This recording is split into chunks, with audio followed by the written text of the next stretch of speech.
Du coup, tu te prénommes comment? Je m'appelle Pauline. Ouais, tu vois, c'est pas pareil.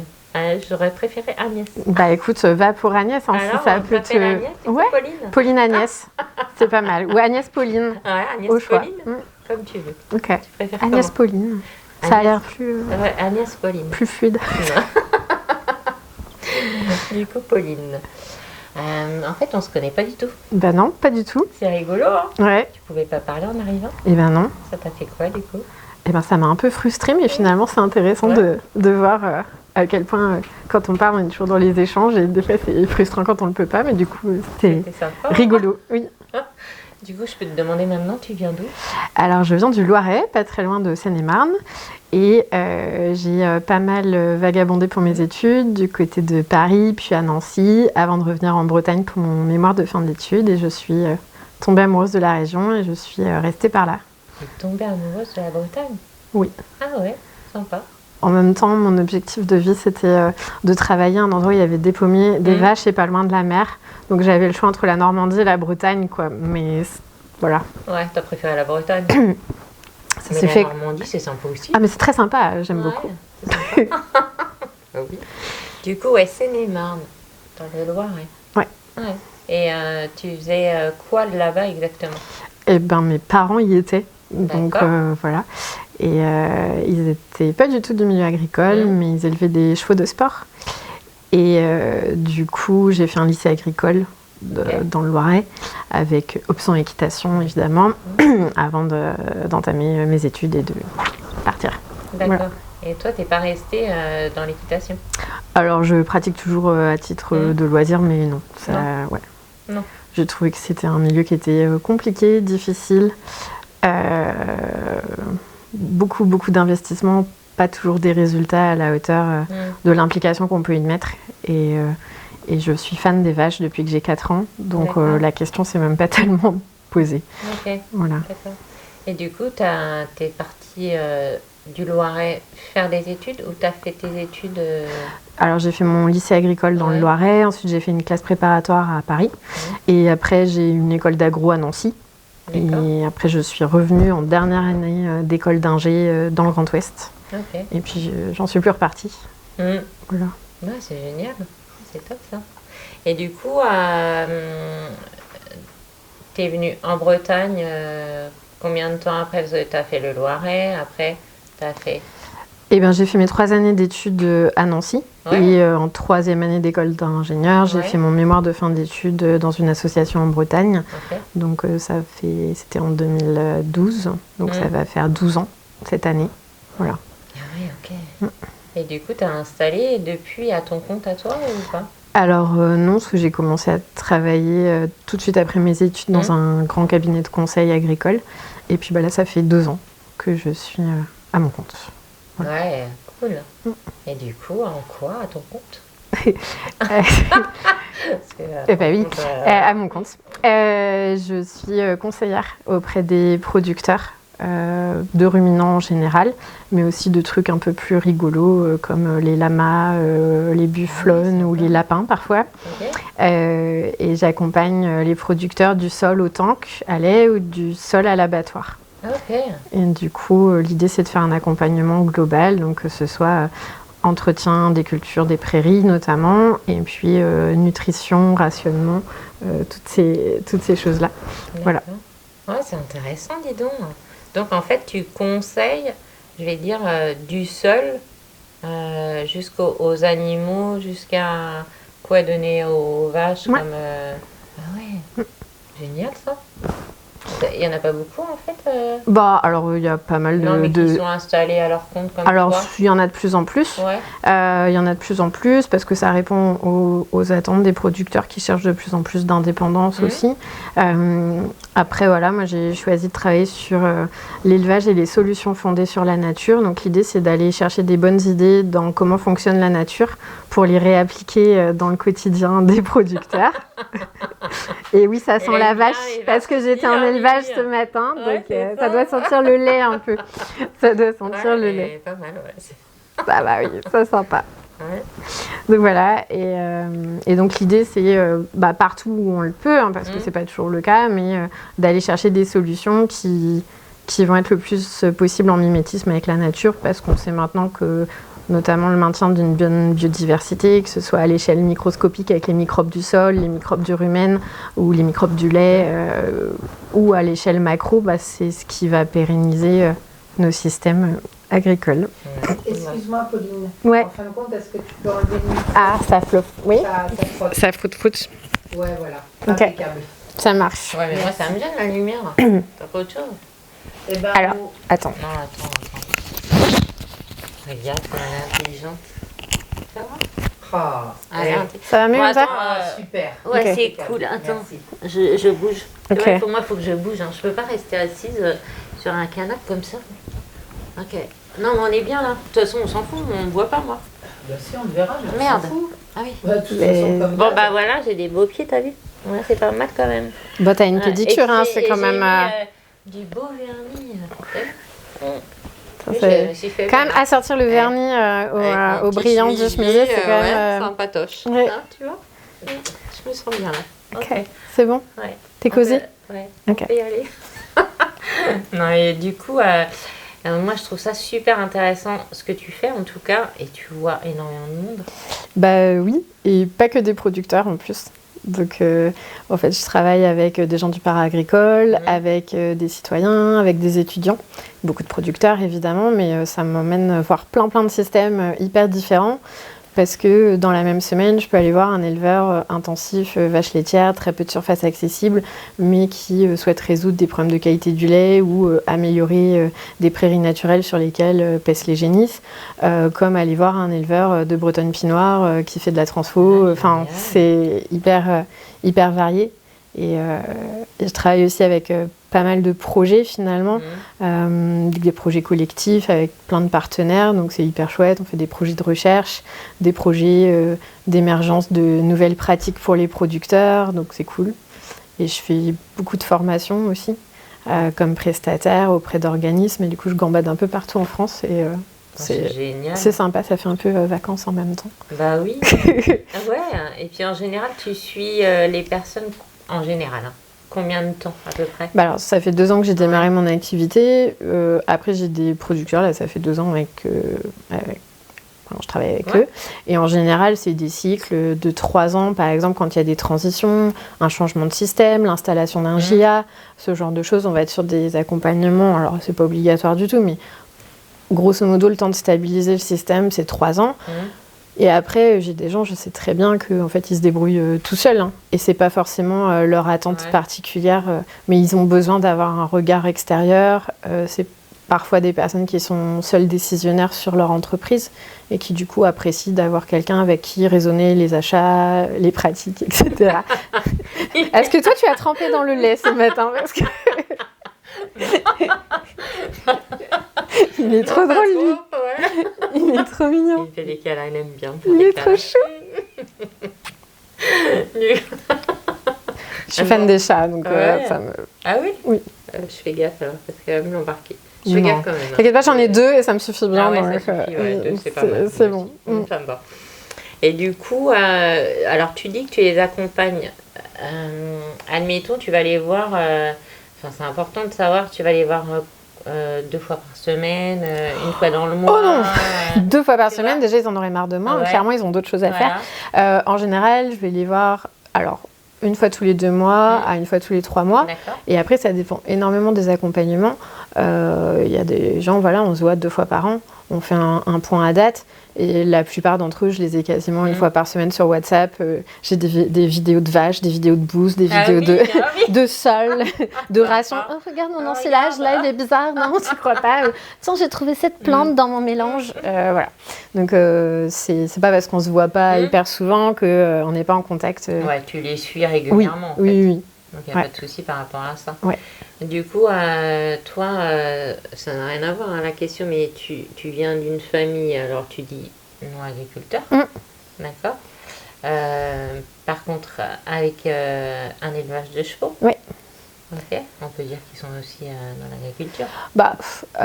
Alors la profession de mes parents n'était pas du tout agricole et l'élevage était un loisir élevé quasiment à un rang professionnel par mon papa qui est complètement passionné. Donc j'ai pu côtoyer des méthodes de travail quasi professionnelles. On était autonome en foin. Mon papa achetait la paille sur pied qu'on pressait. J'ai monté des remorques de petits ballots ou conduit le tracteur pendant qu'ils étaient en train de monter les remorques quand j'étais petite. Donc oui, j'ai une enfance très très rurale, mais au final, dans la plaine de Beauce, il n'y a pas beaucoup d'éleveurs. Il y en avait encore moins à l'époque parce que maintenant ça change. Et on était un peu des ovnis, quoi. Je me suis fait pas mal foutre de moi au lycée agricole. Donc, Et t'as des frères et sœurs? Pas du tout. Non. Exemplaire unique. Truc de dingue. Ouais. Ou alors, au choix, ils ont fait un, ils se sont dit non. Ouais, non, c'est alors, fini. Exceptionnel, non, vraiment, là, tout, on arrête. Allez, vraiment unique, nous sommes toutes uniques, en fait, et tous. Non, c'est génial. Du coup, t'as une super enfance? Bah, écoute, oui, pas mal. J'ai eu mon poney à 7 ans pour me tenir compagnie pour mon anniversaire. Donc oui, ça allait pas trop mal. Du coup, toi, t'es partie comme ça t'a pas manqué déjà de pas voir les chevaux, faut être réaliste.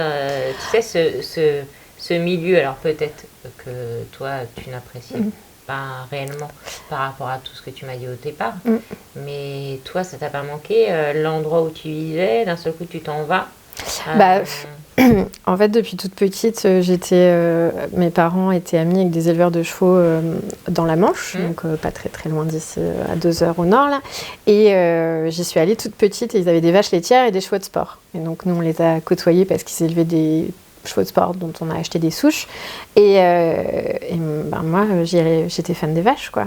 À 6 heures du matin, à 6 ans, j'étais là. Tu m'emmènes à la traite, tu m'emmènes à la traite. Je passais ma vie auprès des vaches. Je pignais tous les ans pour qu'on ramène un veau. Et c'était ma passion ultime. Ouais. Et même si j'aime toujours les chevaux, j'ai eu pas mal de copains dans les courses. Mes parents ont toujours des chevaux, moi j'en ai 2. J'aime ça. Mais c'est pas le milieu dans lequel je me voyais forcément évoluer du point de vue professionnel. J'ai toujours eu... l'agriculture, l'élevage, les vaches, ça a été vraiment... T'es vraiment amoureuse, ouais, je suis tombée dedans. C'est dingue. Ouais. Donc, c'est pas que j'aime pas les chevaux, mais c'est que je préfère les... Ouais, tu préfères les vaches. Ouais, voilà. Et du coup, t'as pas pu, toi, t'installer? Alors, c'est une idée que j'ai pas mal tournicotée. Après, je me voyais pas m'installer toute seule en vache laitière. Mon ex-conjoint n'était pas du tout du milieu agricole et n'aimait pas ça, donc c'était pas une possibilité de s'installer comme ça. J'ai pas forcément de famille avec lesquelles j'aurais pu me joindre sur une exploitation, m'associer avec un tiers pour avoir vu des catastrophes à droite à gauche. J'ai dit non merci. Et puis au final je trouve ça très très épanouissant d'avoir énormément de contacts avec différents types d'exploitations. Et l'expérience arrive à son terme puisque je suis en séparation. Mais j'avais jusqu'à il y a très peu une petite ferme de 5 hectares où j'avais des vaches allaitantes, des chèvres, mes chevaux, des canards, des poules. Ouais. Donc au final, on va dire qu'au quotidien, j'avais... suffisamment pour m'épanouir, faire mes petits essais de médecine naturelle, de régénération prairiale, de culture de trucs chelous, etc. Pour nourrir les animaux. Voilà, donc j'avais cette opportunité-là, donc ça me satisfaisait. Et donc c'est pour ça que j'ai pas cherché forcément à m'installer. Okay. Voilà. Au niveau de tes études, c'est quoi exactement les diplômes que tu as fait? Attends, j'ai pas fini d'interviewer, toi, fais pas chier quand même. Vous tapez pas les filles. Non, je rigole. Donc j'ai le droit de répondre à jamais. Laurence. Oui, évidemment. Ok. Évidemment. Donc au niveau de mes études, j'ai fait un lycée agricole. Bac S, spécialité écologie, agronomie, machin chouette là. Une classe préparatoire aux grandes écoles, ce qu'il y a de plus classique en bio. Une école d'ingénieur agronome à Nancy. Et puis, depuis, pendant ma carrière, j'ai repris un diplôme universitaire sur les plantes à valeur santé à l'université de Bordeaux. En fait, j'étudiais les prairies riches en plantes à valeur santé pour les vaches, donc les prairies naturelles et les prairies temporaires qu'on peut enrichir. Et je trouvais que je manquais un peu de légitimité professionnelle. Alors, c'est pas que j'avais pas les compétences, mais elles n'étaient pas étayées par quelque chose qui me donnait une légitimité dans certains milieux, notamment un peu de recherche. Et du coup, j'ai repris un DU qui était assez cool parce que c'était à distance. Donc, il y avait des regroupements une fois de temps en temps, mais je faisais ça à mon rythme. Et j'ai eu la chance que mon ancien employeur était hyper cool là-dessus, hyper intéressé aussi. Donc, j'ai eu le temps de mettre ça en œuvre à côté de mon travail. Et du coup, c'était hyper cool. Voilà. Oh, c'est super intéressant. Ouais. Les plantes, en fin de compte, ce sont des plantes médicinales. Ouais, alors, l'idée, c'était un DU plutôt à vocation de l'industrie parapharmaceutique, donc les gens qui fabriquent des compléments alimentaires. Et l'idée, c'était d'avoir... alors, ça n'existe pas pour les animaux, hein, donc c'était un diplôme pour... tout ce qui était complément alimentaire humain, mais du coup dedans on voyait tout ce qui était technique de sélection des matières premières, toutes les métabolites secondaires, toutes les petites molécules là, qui donnent la valeur santé aux plantes, les conditions de culture qui permettent d'avoir plus ou moins de composés intéressants, comment choisir ses fournisseurs pour pas se faire avoir, parce que sur le marché mondial des petites plantes, il y a du pic et du carreau. Comment fonctionnait le métabolisme des plantes avec tout ça. Donc c'était super cool et c'était orienté humain par contre. Donc après, moi j'ai repris tout ça. L'avantage c'est que la nana qui était directrice de ce diplôme, elle était enseignante à l'Agrocampus Bordeaux pendant hyper longtemps. Donc elle avait une entrée très agro parce qu'elle avait étudié tout ce qui était impact de perturbations endocriniennes du soja chez les poissons. Ah ouais. Donc, c'est bien. Hein. Ouais, c'était trop intéressant. Oui, ça faisait 5 minutes qu'on n'avait pas parlé de moi. Allez. Moi aussi, je voudrais parler de mon parcours, parce que c'est pas facile. J'ai eu un parcours très riche. Ouais, non, c'est pas évident. Du coup, tu disais que tu vas quand même encore en formation. Tu as régulièrement, toi, des formations? Alors, j'anime des formations. Voilà. Et à côté de ça, oui, je vais régulièrement en formation pour moi. La dernière que j'ai faite, c'était sur la facilitation graphique pour accompagner mes formations. Donc, faire des petits dessins un peu sympas pour faciliter la compréhension des stagiaires. Et puis, avant ça, c'était sur la biodiversité en élevage. Voilà. Mais je fais régulièrement J'aime bien. Ouais, je m'ennuie sinon. Elle s'ennuie avec tout ce qu'elle fait, elle s'ennuie, un truc de dingue. J'aime bien apprendre en fait. Oui. Ouais, d'accord. Ah, c'est sympa. Moi aussi, j'aime bien apprendre. Non, mais. Non, c'est bien, hein, franchement, top. Du coup, voilà, Mimi qui voulait pas te voir au début, on va plus te lâcher. C'est sympa. Du coup, là, aujourd'hui, tu t'éclates dans ce que tu fais? Oui. T'es heureuse? Oui, grave. C'est hyper intéressant. Et puis, je rencontre plein de gens super. Je peux être dehors auprès des vaches. Voilà, c'est cool. Les vaches, des chèvres et des brebis, parce qu'il n'y a pas que les vaches. Il y a beaucoup de chèvres aussi. Et puis, je gambade un peu partout en France. Donc, c'est cool. Tu fais dans toute la France? Alors, le conseil technique pour les agriculteurs, c'est principalement sur l'arc atlantique, donc Normandie, Bretagne, Pays de la Loire. Après, j'ai des clients en Vendée, j'ai des clients en Charente, j'ai des clients dans le centre, près de chez mes parents. Donc après, ouais. Et sinon, je gambade beaucoup pour mes formations, où là, c'est vraiment toute la France. Et donc, je pars à la journée, ou sur 48 heures. Et je vais avoir un point d'exclamation sur la vidéo. C'est ça. Allez, Mimi. Et des formations, tu donnes des formations? Ouais. Tu donnes des formations sur quoi? quoi exactement? Des exemples? Ouais, alors sur les plantes à valeur santé, comme on évoquait, donc l'idée c'est d'accompagner les producteurs à mieux comprendre l'écosystème de leur prairie. Alors on a des écosystèmes de prairies naturelles où là on va plutôt se baser sur qu'est-ce qu'il y a chez eux et qu'est-ce qui est bénéfique, qu'est-ce qui est neutre, qu'est-ce qui est toxique. Et puis après il y a aussi comment composer des prairies temporaires avec des plantes intéressantes. Donc ça c'est plutôt chouette. Et tout ce qui va être mécanisme de préhension alimentaire chez les animaux, qu'est-ce qui conditionne leur choix, débunker un peu tous les trucs autour de l'automédication parce que c'est rarement le cas finalement, en tout cas dans les systèmes qu'on a, qui sont même dans les systèmes extensifs, encore du point de vue physiologique assez intensif pour les animaux. Donc on a finalement assez peu de recours à l'automédication chez les animaux, mais c'est de venir expliciter tout ça. Des fois, c'est des formations très classiques. Comment optimiser ma production laitière en bio, comment gérer la qualité du lait. Alors, c'est pas sexy, mais c'est nécessaire. Tout ce qui va être observation comportementale du troupeau, comprendre un petit peu comment ça fonctionne. Ouais. Et puis, là, j'ai une formation que ça fait 1 an que je la fais pas mal et je vois que elle est de plus en plus sollicitée sur tous éleveurs de microbes. Et comment du sol jusqu'au fromage, en fait, on n'élève pas des vaches ou des brebis ou des chèvres, on élève des microbes. Et comment tout ce monde-là, toute cette chaîne microbienne-là, comment elle fonctionne et à quels endroits on peut l'impacter positivement, négativement, et comment on peut la gérer aussi au mieux de l'écosystème et au mieux des performances économiques de l'exploitation. Donc on vient faire un petit peu de... On vient regarder le cheptel des éleveurs, mais sous le microscope. C'est bien. Hein. Ouais. Ça a l'air super intéressant. Et puis c'est un domaine qui est en pleine expansion, c'est fascinant. J'écoutais encore hier un podcast sur la route qui expliquait à quel point la biodiversité microbienne des sols, et ça c'est assez bien prouvé maintenant, c'est toute une chaîne jusqu'à notre assiette. Et plus on a des sols en bonne santé avec une très très bonne biodiversité microbienne, plus on a une biodiversité importante dans notre assiette et une densité nutritionnelle qui fait qu'on est en forme, quoi. Ouais, donc c'est toute une chaîne. Et à l'échelle éleveur, la qualité des fourrages, du coup, moins de problèmes de santé, la qualité environnementale du bâtiment, tout est imbriqué. Ouais. Et c'est ça qui est assez génial d'aller voir tous les petits ressorts là, qu'il y a entre chaque maillon.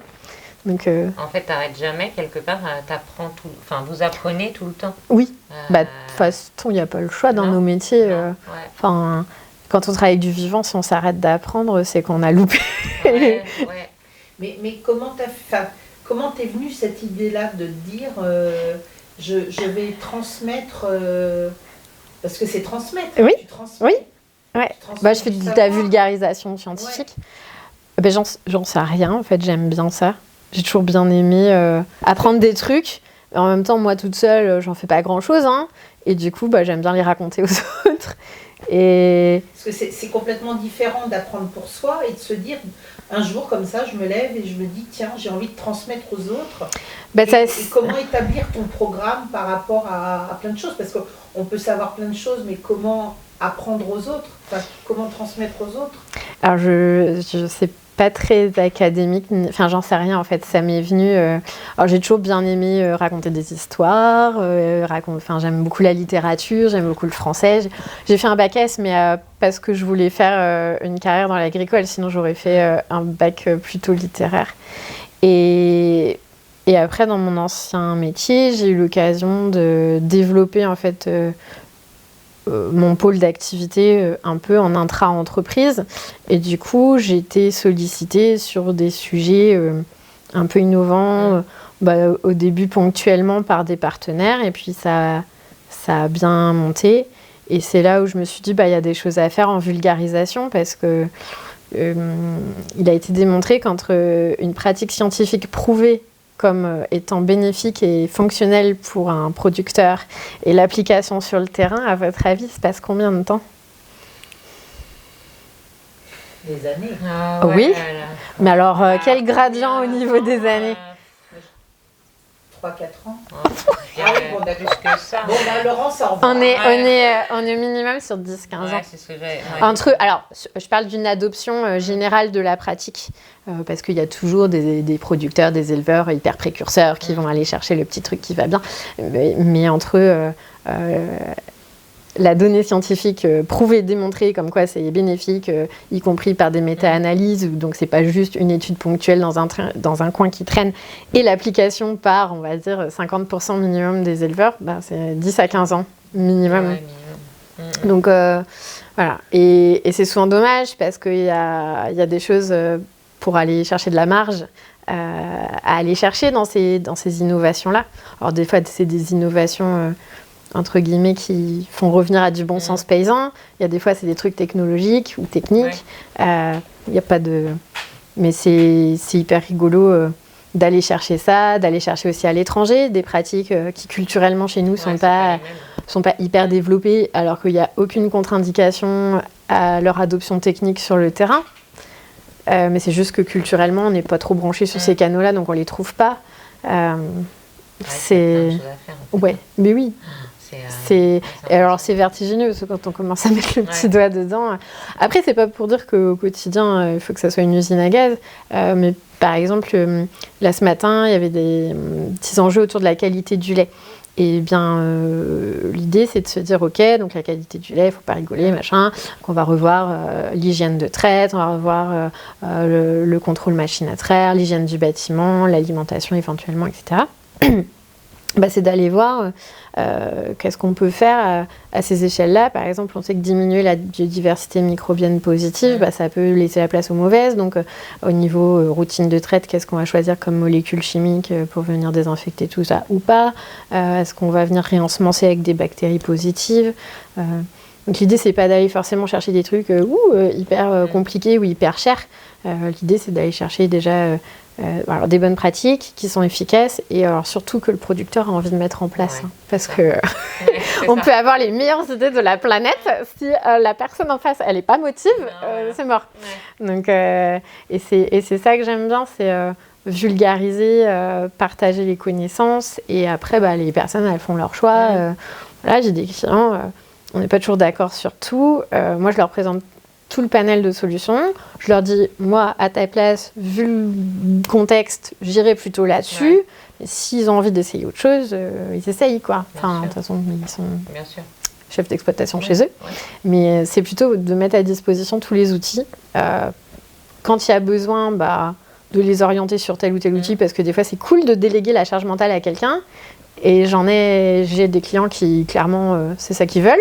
Donc, qu'est-ce que tu ferais à ma place? Je ne veux pas choisir, j'ai autre chose à faire. Donc, c'est bien ça. Non, c'est bien, oui. Ça dépend des contextes. Voilà, c'est ça. En fait, c'est bien pour chaque personne. Ça dépend des personnes. Oui, ça dépend des personnes, ça dépend des moments dans lesquels ils sont. Il y a des moments de transition, que ce soit professionnel ou personnel, où des fois on a moins de temps ou moins de disponibilité. Mais au moins, vous êtes là, t'es là. Et ça, c'est génial. En tout cas, moi, je trouve ça cool. Ça aide énormément. Et qu'est-ce que t'aimerais, si j'avais une personne en face qui dirait, en fait, j'aimerais bien faire ce que tu fais. Ouais. Qu'est-ce que tu aimerais lui dire pour justement la pousser, tu vois, lui donner envie de venir faire les études que toi tu as fait, par exemple, parce qu'on n'ose pas des fois. Ouais, c'est hyper rigolo parce que j'avais une jeune étudiante en école d'ingé à Dijon la semaine dernière au téléphone qui justement m'appelait pour me poser ces questions-là. Donc c'est très rigolo. En fait, c'est que... Alors après, ça dépend si on cherche un métier de passion ou pas, parce que clairement, c'est pas dans ce type de métier qu'on fait fortune. Enfin, voilà, en école d'ingé, si on veut gagner des sous, faut pas choisir élevage, clairement. Donc ça dépend de la motivation. Mais après, moi, ce que je trouve passionnant, c'est que l'école d'ingé, c'est à la frontière entre le technique, le scientifique et puis le coaching, l'humain, quoi. Donc, on a vraiment... ça donne toutes les clés pour pouvoir faire ce qu'on veut après, quoi. Enfin, moi, j'ai pas eu la sensation d'apprendre... C'est méchant pour mon école, mais grand-chose de concret quand j'étais en école d'ingé, mais j'ai l'impression que ça m'a donné le goût de découvrir plein de nouvelles choses, de me documenter et de savoir le faire. Et ça, c'est hyper important parce que malheureusement, c'est moins facile quand on n'a pas ces clés-là et ça fait un petit raccourci dans la vie qui est hyper chouette. Et après, c'est que ces études-là, en fait, on peut les transformer en ce qu'on veut, quoi. J'ai des copains de promo qui ont fini brasseur de bière, j'ai des copains de promo qui ont fini agriculteur, d'autres qui ont fini conseiller à Bruxelles pour des lobbies politiques au niveau de la PAC. Enfin, on peut vraiment en faire ce qu'on veut. Et c'est hyper chouette parce que du coup, ça ouvre un champ des possibles immense quand on sort d'école d'ingé. En gros... on peut faire à peu près tout ce qu'on veut. J'ai aussi un copain qui a fini éditeur de livres pour enfants. Ah ouais. Donc rien à voir. Donc après, ça c'est hyper... ça ouvre le champ des possibles.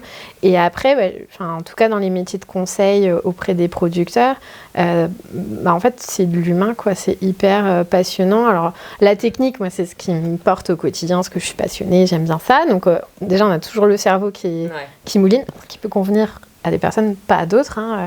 Mais ça c'est déjà, il n'y a aucun risque de s'ennuyer, parce que ce qui était vrai il y a 40 ans, peut toujours l'être, mais ou pas, ou avec des nouvelles choses. Donc, et par exemple, sur les environnements microbiens, on a des publications tous les jours. Donc, si on veut se tenir à jour, il faut toujours apprendre. Donc, c'est toujours être stimulé intellectuellement, toujours des nouveaux challenges. Et puis, on a la chance d'accompagner... en tout cas, au niveau des producteurs, manger, c'est la base. Personne n'y échappe. Et je trouve que c'est un métier qui a du sens. Alors, le métier de producteur est forcément celui qui a le plus de sens, puisque c'est eux qui ont les mains dedans. Mais je trouve que, en tout cas à mon niveau, moi, je trouve du sens dans ce que je fais, à les accompagner, parce que j'ai l'impression de mettre ma toute petite pierre à l'édifice de la sécurité alimentaire, de fournir une assiette qui nous maintienne en bonne santé. Et je trouve que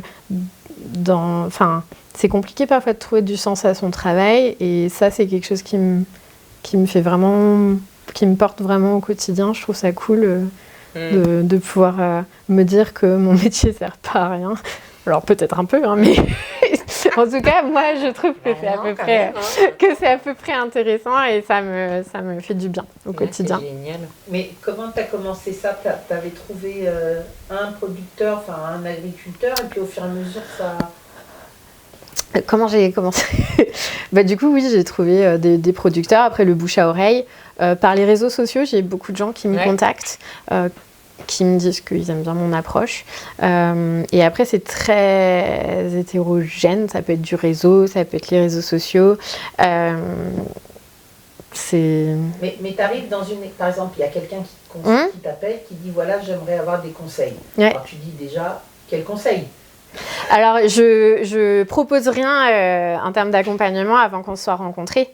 Si les personnes sont très très éloignées géographiquement, on peut faire par visio. Je demande à avoir les documents, la compta, la PAC, des analyses de sol, des analyses de fourrage, différents paramètres. Et puis on fait un premier rendez-vous, on débriefe un peu quelles sont leurs attentes, sur quoi ils ont besoin d'être accompagnés, comment. Et puis après, une fois que moi je connais un peu mieux la ferme, que j'ai cerné leurs attentes, je leur fais une proposition d'accompagnement, et puis après on se met à bosser ensemble. Donc mais par contre c'est personnalisé, quoi. Il n'y a pas deux exploitations pareilles, il n'y a pas deux personnes pareilles, il n'y a pas des fois associations de personnes, parce que du coup j'ai des coûts qui sont fixes par type de prestation, mais après, là j'ai des producteurs qui sont plutôt en transition de système, qui intègrent quelqu'un de nouveau sur l'exploitation, un jeune, donc il y a besoin de beaucoup d'accompagnement, donc on s'est dit qu'on se voyait tous les 2 mois. Mais par exemple, j'ai des clients qui sont un peu en routine du point de vue technique, mais qui n'ont pas envie de, on va dire, perdre certains acquis en route, ou qui n'ont pas envie de s'oublier sur certains sujets, et où là, on va se voir 3 fois par an. C'est pas... Et ton métier, comment tu le définis? Il y a un nom exact ou... Je suis conseillère auprès des producteurs. Conseillère, je suis conseillère, formatrice. De fait. Et puis j'ai une petite partie bureau d'études où j'accompagne des projets multi-partenaires. Donc là, ingénieur conseil. Oui, ingénieur conseil, c'est pas mal. Moi j'aime bien ingénieur conseil, je trouve que ça fait pas mal. Ouais, ça fait chic. Je devrais le... Là, ingénieur conseil. Okay. Non, parce qu'il y a des fois, on va te poser la question, t'as un gamin qui va venir qui dit « Qu'est-ce que tu fais, toi, comme métier ?» Je dis que je suis conseillère. Alors, quand c'est vraiment quelqu'un qui n'est pas du milieu, je dis que je suis nutritionniste ou diététicienne pour vaches. Ah ouais. Voilà. Là, ça parle. Quand les gens ne sont pas du milieu, voilà. Si c'est quelqu'un qui est déjà un peu dans le truc, je dirais que je suis conseillère agricole. Voilà. Là, c'est bien, franchement. Et t'aimerais dire quoi d'autre, toi? Qu'est-ce que t'aimerais dire? Je sais pas. Tu sais pas. Il faut dire des trucs. Si, dis, non, il y a des choses que t'aimerais rajouter. Il y a forcément quelque chose qui te tient à cœur. Il y a deux trucs. C'est que pour moi, ce qu'on appelle la densité nutritionnelle, c'est un truc qu'on commence à voir émerger, mais qui n'est pas trop à la mode. C'est-à-dire que le lait, par exemple, on le paye sur la matière grasse, la matière protéique, les cellules, etc. Mais par exemple, les composés phytochimiques, les oligo-éléments, enfin toutes les choses qui ne sont pas primordiales à l'alimentation, mais qui sont hyper primordiales pour le système immunitaire, pour plein d'autres choses, plein de fonctions dans notre corps, et ça, pour le moment, c'est pas mesuré. Et c'est quelque chose dont on sait qu'elle est en train de s'appauvrir, cette densité nutritionnelle, parce que on a des sols qui sont pas toujours en très bonne santé, même si en France, clairement, on lave plus blanc que blanc surtout, donc on est tranquille quand même. Malgré tout, même chez nous, ça commence des fois, dans certains cas, à s'atténuer un petit peu. Et c'est vraiment quelque chose qui... ce continuum du sol jusqu'à l'assiette, on le retrouve, quoi. Et c'est pas quelque chose qui est pris en compte. Et c'est un sujet sur lequel j'aime beaucoup, beaucoup travailler, même si directement chez les producteurs, ça ne me sert pas au quotidien. Mais je trouve que c'est important de le garder en tête, parce que demain, c'est pas tellement la quantité de nourriture qu'on va produire, mais c'est aussi sa qualité intrinsèque. Alors, au-delà des aspects sanitaires, où, encore une fois, en Europe, on est quand même plutôt tranquille là-dessus. Mais cet aspect richesse, densité nutritionnelle, on l'a pas toujours en tête, et puis c'est normal parce que le paiement des produits n'est pas indexé dessus, donc mais c'est quelque chose à garder en tête pour l'avenir. Voilà. C'est génial. Et c'est hyper cool. Et sinon, le plus chouette dans mon métier, c'est les rencontres, comme aujourd'hui. Oui, voilà, et j'aime trop toujours rencontrer de nouvelles personnes, et je trouve ça toujours hyper intéressant de voir qu'on travaille tous dans le même but, en tout cas au niveau agricole, et que y a autant de manières de pratiquer l'agriculture que de personnes, et que dès qu'on est tous ensemble, ça fait émerger souvent plein d'idées super chouettes. Et alors j'ai fait pas mal d'études, et j'aime bien aller faire des formations et tout ça, mais je trouve que quand on est en collectif avec des collègues conseillers, avec des groupes de producteurs, on a toujours plein de super idées qui ressortent, et c'est trop épanouissant. C'est enrichissant. Ouais. Et chaque personne a quelque chose, des pépites à partager. Et c'est top. C'est ce qui nous fait avancer. Exactement. Ouais, c'est bien. Et le fait que tu sois une femme, est-ce que ça a pu déranger, ou t'as jamais... Alors non, honnêtement, avec les producteurs, j'ai dû avoir un gros abruti une fois. Vraiment gros lourdingue. Mais alors, en 12 ans de carrière, une fois.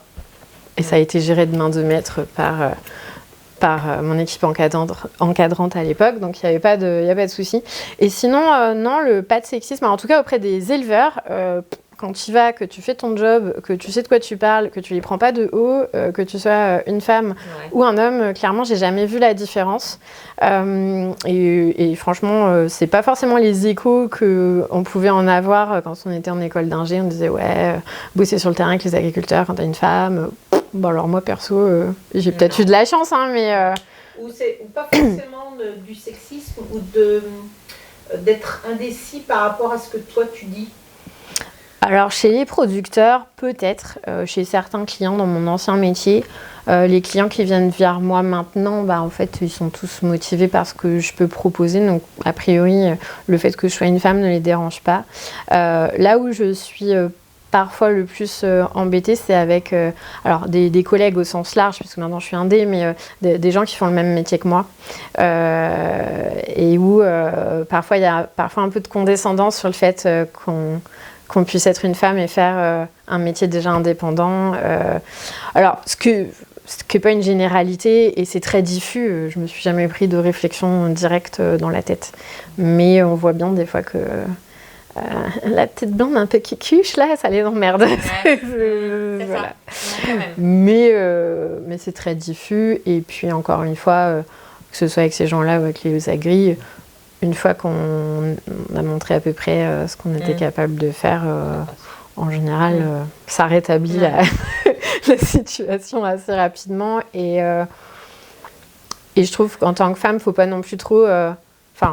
c'est ma vision des choses. Faut pas trop s'apesantir là-dessus ou vouloir voir le mal là où il y est pas, parce que sinon c'est trop facile de se mettre toujours à la position de mais c'est pas de ma faute, c'est parce que je suis une femme. En tout cas, je trouve que le milieu agricole est pas, en tout cas dans l'expérience que j'en ai eue, et ce qui à mon avis peut différer d'une femme à l'autre, mais n'a pas été sexiste du tout, quoi. D'accord. C'est une belle expérience du coup, pour toi. C'est génial. Lui, il n'est pas sexiste non plus. Regarde, franchement. En tout cas, il aime beaucoup l'odeur des vaches. Oui, je pense que j'ai pris du lait là, je pense. Ouais, c'est ça. Super. Eh ben, c'est génial, c'est super enrichissant. En tout cas, de parler avec toi, c'est très intéressant. Merci. Merci beaucoup. Et merci beaucoup à toi, du coup. Merci à vous deux. Donc, Et comment tu as entendu parler de nous, d'ailleurs ? Je sais pas, une errance sur les réseaux sociaux, je pense. Et puis, comme j'aime... Alors, même si je n'ai pas souffert de sexisme dans mon métier, je trouve que c'est important... Alors, moi, j'en ai pas souffert, mais par contre, j'ai trop vu de femmes d'agriculteurs être invisibilisées dans leur quotidien, alors qu'elles avaient un rôle fondamental, primordial et souvent parfois précurseuses dans l'adoption de nouvelles pratiques qui génèrent de la marge et de la sécurité économique. Et ça, par contre, ça m'a toujours vachement saoulée. Donc, c'est pour ça que je suis, alors pas de manière assidue, parce que c'est pas mon cœur de métier, mais plutôt par intérêt, par passion, tous les sujets autour du féminisme et de la place des femmes dans l'agriculture. Et je pense que c'est en farfouillant dans ces sujets-là sur les réseaux que j'ai dû vous trouver. Okay. Et ça, oui, par contre, il y a... alors, est-ce que c'est... intrinsèque au métier où souvent il y a une époque on installait sa femme parce que il y avait 3 enfants, c'était quand même plus pratique pour gérer la maison, puis elle faisait la traite, les veaux, les papiers, et puis peut-être qu'il y a des femmes qui en étaient parfaitement contentes et c'était du coup très bien, mais il y a eu des fois des petites évolutions qui sont pas toujours évidentes à faire et c'est vrai que j'ai pu voir des choses assez tristes au final et je trouve ça important de mettre alors pas plus les femmes que les hommes, mais de rétablir la vraie place de chef d'entreprise des femmes agricultrices. Alors quand elles sont toutes seules, c'est évident, mais quand elles sont en couple associé avec leur conjoint, c'est pas toujours si évident. J'ai le cas d'une copine qui était installée à la suite de son papa sur l'exploitation familiale de son côté à elle. Donc elle a été installée toute seule pendant des années, ça se passait très très bien, du jour où son mari, qui n'est pas issu du milieu agricole, donc vraiment le schéma classique mais à l'inverse, maintenant le marchand de veau, le théâtre, tout ça, il est là monsieur parce que... alors qu'elle a été chef d'exploitation toute seule pendant des années, que ça ne posait pas de problème, qu'elle est reconnue pour ses compétences auprès des différents intervenants, mais d'un coup il y a un mec, alors ça y est, voilà, et ça rien que d'entendre raconter ça, c'est un peu crispant, voilà. Ah ouais, t'es comme ça. Mais ça va changer, je pense que ça change. Ça prend doucement. Ça prend doucement, ouais, ça avance quand même. Oui, on avance. Ça avance. Après, il y a encore un peu... Alors, ça dépend des milieux. Je vois avec les chauffeurs dans les ETA, par exemple. Donc, j'ai eu... un peu de terrain, je faisais faire mon foin par l'ETA. Ce serait bien de régler comme ça la machine parce que là, au niveau agronomique ou zootechnique, j'ai besoin que les fourrages ils soient comme ci, comme ça, machin. Les mecs, ils te regardent comme une poule qui retrouve un couteau, genre, c'est qui la blondasse, là? Et là, c'est un peu dommage, parce que... Mais pareil, encore une fois, quand tu dialogues, en général... ça se passe bien après. Oui, ça se passe bien après. Voilà, enfin, c'est une question de... Ouais. Faut parler. Ouais, c'est ça. Voilà. Communiquer. C'est ça, exactement. C'est ce qu'on fait, Merci beaucoup à vous deux. Merci. Petite fille en paire de bottes, nous rêvions toutes naïvement de champs de blé, de belles récoltes, d'une vie de femme, de paysan, aux côtés d'âmes courageux. Nous sommes entrés dans l'aventure, ce beau métier nous rend heureux, près de nos bêtes, de nos cultures. Petite fille en paire de bottes, retrousse tes manches, n'abandonne pas. La terre est mère de tous les hommes, pour la défendre les ailes sont là, les ailes sont là. Et puis un jour sont arrivées les belles promesses de tous ces gens. L'argent alors s'en est mêlé, nos vies ne sont plus que tourments. Nos êtres chers s'en sont allés, rejoindre au ciel leurs parents. Sous la pression ils ont quitté ce petit monde bien vivant. Petite fille en paire de bottes, retrousse tes manches, n'abandonne pas. La terre est mère de tous les hommes, pour la défendre les ailes sont là, les ailes sont là. Nous chantons en chœur notre peine d'être pris pour de mauvaises graines. Ceux qui dénoncent ne savent pas que nos âmes livrent un vrai combat. Nous les femmes, les ailes de la terre, n'aurons de cesse de scander le nom de cette mère nourricière qui a nourri tant de foyers. Petite fille en paire de bottes, ne pleure plus, l'espoir est là. La terre est mère de tous les hommes, pour la défendre les ailes sont là. Petite fille en paire de bottes, ne pleure plus, l'espoir est là. La terre est mère de tous les hommes, pour la défendre les ailes sont là, les ailes sont là, sont là.